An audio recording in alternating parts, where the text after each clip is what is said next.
Hi guys, I'm on my way to the library to go down a rabbit hole on Dabu777's YouTube channel. He did a video about this article from the New York Times dated October 6, 1940, and it was talking about Zionism and the New World Order. So I thought it would be fun to go to my county library and go through the microfiche and see if I can see the article and print it out, and I'll have to set up a scribed account or something like that to share it with you all. But also, too, I've been accused in a Russia Today thread about being anti-Semitic because Zionism, they told me, was just a politically correct way of saying anti-Semitic. And I really need to challenge that because I have two children who are Jewish. Their father's a Reformed Jew. And if I'm so anti-Semitic, why would I have consummated and had children with somebody who was a Jew? So that makes absolutely no sense whatsoever. And they argued, oh, well, your children aren't really Jewish because they didn't come from a Jewish mother. Well, you know what? Looking back at back then, the only way to really be sure that a child was Jewish was to come from a Jewish mother, because really anybody could have fathered the child. So the only way to be 100% certain that the child was Jewish was to have it come from a Jewish mother. But nowadays we have paternity tests. So yeah. And besides that, there's different forms of Judaism, and I'd like to recommend the book Jewish Literacy by Rabbi Tulushkin, and he's really good. He glosses over and explains Zionism and the Rothschilds and the different forms of Judaism and why things were and the different translations of the Torah. And in addition to that, I'd also recommend the 5 Books of Moses by Robert Alter, but that's a different rabbit hole. So I thought it'd be interesting to vlog today and have you guys follow me so I can prove that this article exists and see kind of what's up behind it. So let's get going. So here we are, and I hope I can get away with filming.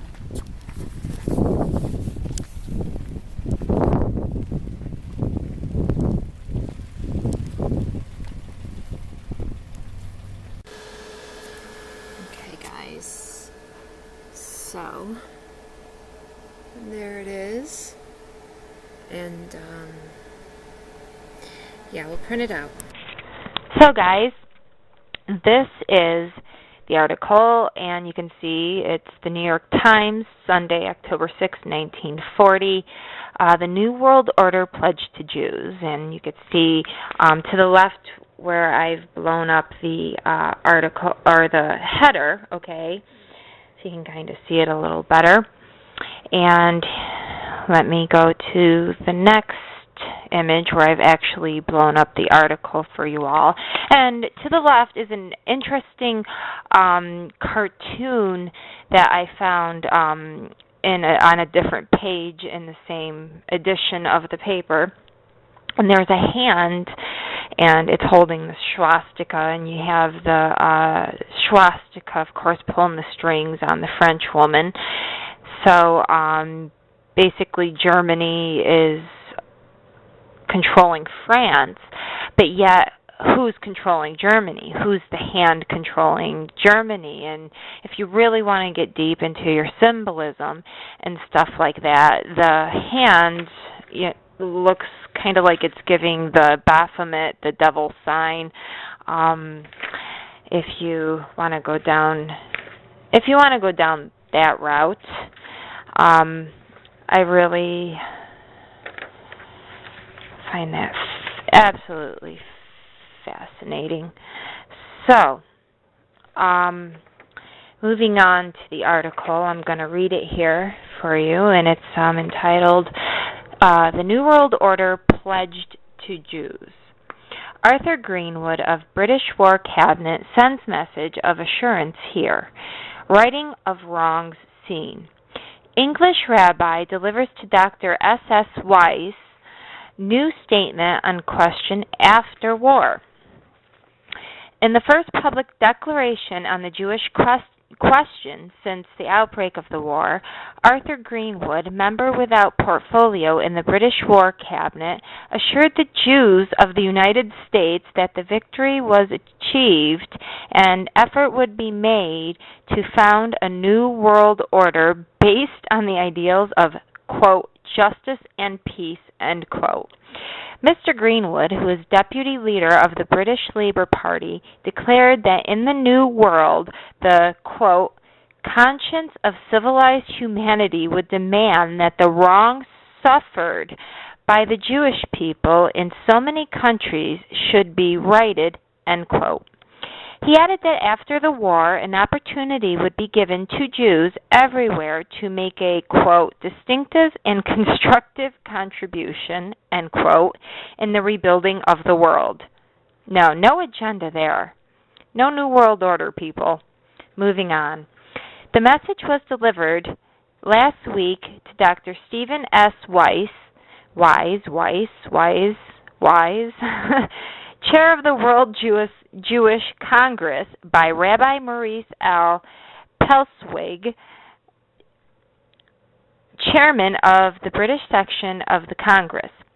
Rabbi, I think that's an L, that's hard to tell off of the print-off I have. Rabbi Pelswig arrived from England Monday evening. So, here we are setting up the Hegelian dialectic of, if you're anti-Zionist, then you must be anti-Semitic. Or, if you love Jews, then you must be Zionist, which is, it's kind of what's going on, and it's what I've been accused of recently in a thread on Russia Today. So, anyway, moving on. Intention to right wrongs. Comparing the statement with the Balfour Declaration of 1917, Dr. Wise declared that in a sense it had, quote, wider and farther reaching implications, end quote, as it dealt with the status of Jews throughout the world. He said that Mr. Greenwood's message could be interpreted as a statement of England's firm intention to help right the wrongs which Jews have suffered and continue to suffer today because of Hitler's, quote, disorder and lawlessness, end quote. Mr. Greenwood, sending the Jews of America a message of, quote, encouragement and warm good wishes, end quote, wrote, the tragic fate of the Jewish victims of Nazi tyranny has, as you know, filled us with a deep emotion. The speeches of reasonable statesmen in Parliament at the League of Nations during the last 7 years have reflected the horror with which the people of this country have viewed the Nazi relapse into barbarianism. The British government sought again to secure some amelioration. Oh, there's a word I don't know. Get out the dictionary. Of a lot of persecuted Jewry, both in Germany itself and in countries which were infected by the Nazi doctrine of racial hatred. Today, the same sinister power which has trampled on its own defenseless minorities and by fraud and force has temporarily robbed many small peoples of their independence, has challenged the last stronghold of liberty in Europe. So here we are setting up we have to make it up. We got anything that's ever been done wrong to the Jewish people all throughout history, is all coming to a head with Nazi Germany, and we're going to make up for all this wrongdoing. The New World Order forecast. Gotta love that, don't you? Because it's just a conspiracy, guys. It's just a conspiracy theory. Why are we talking about this New World Order? Oh, goodness me. When we have achieved victory, as we assuredly shall, because they plan these things out ahead of time, they know who's going to win or lose. It's all theater. The nations will have the opportunity of establishing a new world order based on the ideals of justice and peace. In such a world, it is our confident hope that the conscience of civilized humanity would demand that the wrongs suffered by the Jewish people in so many countries should be righted. In the rebuilding of a civilized society after the war, there should and will be a real opportunity for Jews everywhere to make a distinctive and constructive contribution. And all men of goodwill must assuredly hope that in the New Europe, the Jewish people, in whatever country they may live, will have freedom and full equality before the law with every other citizen. Now, flash forward about 70 years, and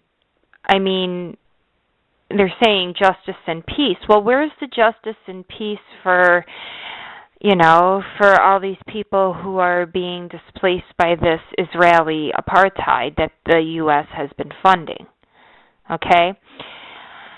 So I see no justice or peace. I only see more hatred. I see more racial divide and basically Israeli apartheid. So,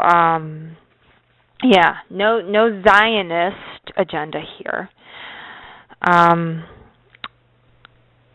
In an interview at the Hotel Astor, Rabbi Perlswig declared he was certain Mr. Greenwood, quote, speaks for England, end quote.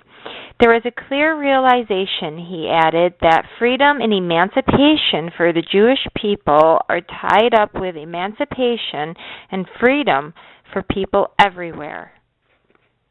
So,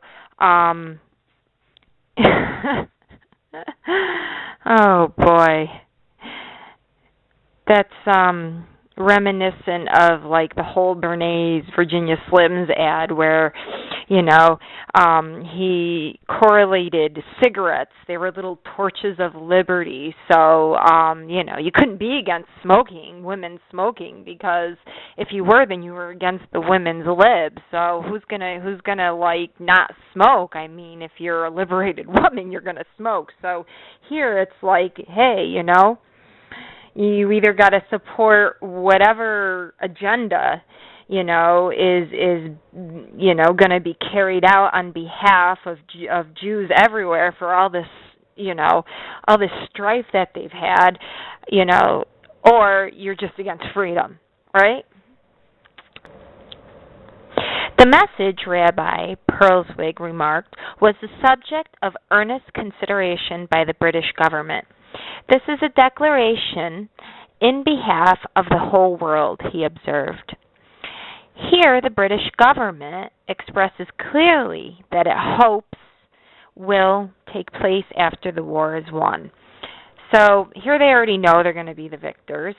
Here they already know that the Jewish people are going to have their own state. I mean, they don't come right out and say, yes, we're going to establish a state of Israel. But they say, okay, we're going to do this. And they've set up the whole thing for this Hegelian dialectic that's going on now with the Zionism and the anti-Zionism and anti-Semitics. So, anti-Semitism, sorry. And this image right here, I think just says it all. You see, we have the gangster alley, and then we have the big shot of the west, and we have the big shot of the middle, and then we have the big shot of the east, and it's the new order. And look at right there to the right. There's a police officer, and that would be the USA, getting everybody in line, policing the world. Boy, I just, this is 1940, people. This political cartoon is from that same edition of the newspaper, and basically, I mean, this has been planned out because, I mean, how many bases do we have around the world? How many military bases are occupying foreign nations? No, there's no agenda here. There's no Zionism agenda in the United States government. There never has been, and there's no New World Order. It's just a conspiracy.